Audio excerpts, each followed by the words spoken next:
Hi friend, দেখো আমরা কুল মাখা করছি। শিল নোড়া কিছুই লাগে না আমাদের। দেখো গ্রামের মানুষ আমরা।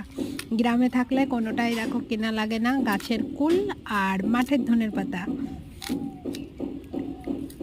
সঙ্গে আছে দুটো কাঁচা লঙ্কা আর লবণ।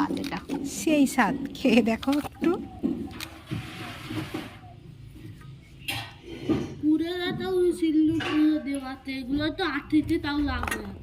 কত বকা খেয়েছি মা কাকিদের কাছে। বকা খাওয়ার পরে এই করতাম, একটা বাটি নিয়ে চলে যেতাম নদীর কূলে, কুলগুলো নিয়ে নদীর পাড়ের থেকে ধনের পাতা তুলে ব্যাস হয়ে যেত খাওয়া। তুমি একা? না গো,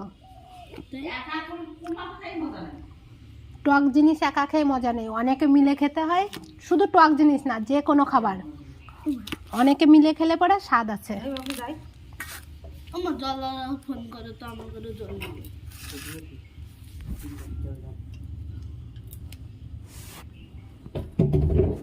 দাদাকে বল জলালাকে ফোন করতে,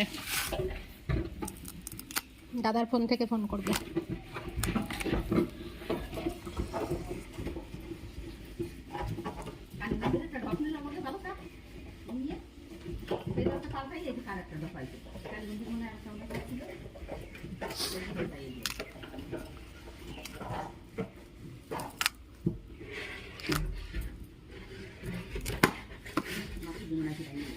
ফুলের সেন্টে এমনি জিভে জল চলে আসছে।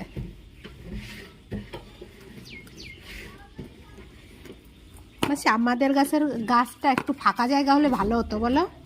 তোমার হচ্ছে টক টক কুল চৈত্র মাসে পাকবে।